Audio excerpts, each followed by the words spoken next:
Berita kekalahan Jepang menyebar berpelan bukan dengan ledakan, tapi bisikan. Dai Nippon menyerah. Para tentara Jepang di Indonesia terdiam tak percaya. Misi suci dan impian kekaisaran lenyap seketika. Barak-barak sunyi, otoritas mereka hilang dalam semalam. Mereka kini hanya bayang-bayang, diperintah sekutu menjaga status quo tapi tanpa semangat. Rakyat Indonesia merasakan perubahan. 3,5 tahun pendudukan brutal berakhir. Harapan baru muncul. Apakah ini saatnya merdeka? Tentara Jepang kehilangan arah, menjadi tahanan keadaan sendiri. Sementara itu, rakyat mulai melihat mereka bukan lagi penindas, melainkan manusia biasa yang kalah. Ketakutan perlahan berubah menjadi keberanian. Pergeseran ini penting, penindas menjadi lemah, yang tertindas mulai berdaya. Melihat tentara Jepang ragu dan tersesat, rakyat sadar nasib kini di tangan mereka sendiri. Masa depan Indonesia menanti untuk ditulis. Keheningan berubah menjadi detik-detik penuh kemungkinan. Kekosongan kekuasaan muncul setelah Jepang menyerah. Belanda belum kembali, sekutu belum tiba, Jepang hanya menjaga garis tanpa semangat. Para pemuda dan nasionalis Indonesia melihat peluang emas. Bisikan kemerdekaan berubah jadi seruan terbuka. 11 Agustus 1945, Soekarno-Hatta memproklamasikan kemerdekaan. Proklamasi sederhana, dampaknya luar biasa. Indonesia bukan lagi koloni. Rakyat menyambut dengan semangat revolusi. Bendera merah putih berkibar di mana-mana. Slogan merdeka atau mati menggema di seluruh negeri. Ketakutan pada Jepang digantikan keberanian.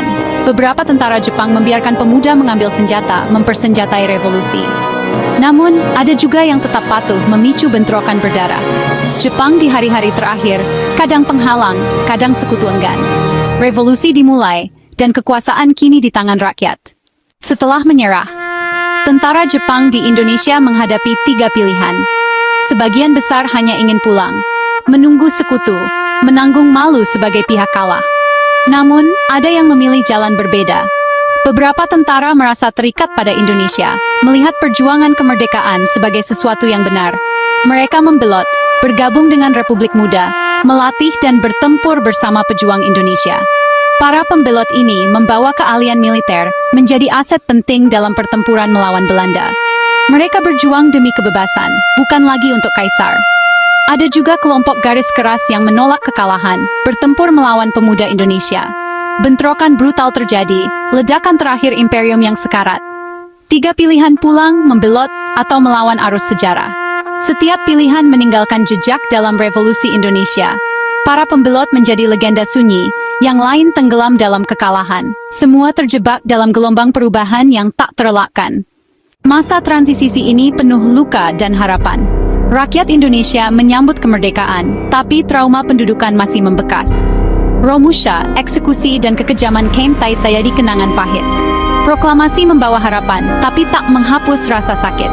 Emosi bercampur kegembiraan, kemarahan, duka, dan keinginan untuk keadilan. Tentara Jepang diliputi malu dan kehilangan identitas. Mereka kini di bawah belas kasihan bekas jajahan sendiri. Interaksi penuh ketegangan. Peran berbalik, kadang memicu ledakan, kadang muncul kemanusiaan. Balas dendam dan amarah mewarnai hari awal kemerdekaan. Luka emosional masih mentah. Rekonsiliasi butuh waktu panjang. Masa ini membentuk identitas nasional Indonesia, berakar pada perjuangan dan ketangguhan. Bagi Jepang, pengalaman ini jadi babak perenungan pahit. Warisan masa ini, sejarah bersama, penuh kekerasan, pengkhianatan, dan harapan akan kebebasan. Kebebasan tak pernah diberikan, selalu harus direbut. Rakyat Indonesia mengambil inisiatif, tak menunggu pembebasan dari luar. Kekosongan kekuasaan jadi peluang emas, bukan kelemahan. Keberanian dan tekad jadi senjata utama melawan penindasan. Kisah tentara Jepang yang membelot mengajarkan kemanusiaan bisa melampaui bendera. Mereka menemukan kehormatan baru dengan memperjuangkan keadilan. Proklamasi adalah awal, bukan akhir perjuangan. Revolusi 5 tahun menempah bangsa, identitas diperkuat oleh pengorbanan. Kini Indonesia berdiri merdeka, terinspirasi oleh keberanian masa lalu. Jalan menuju kemerdekaan selalu dilapisi keberanian dan keyakinan pada kekuatan rakyat. Merdeka!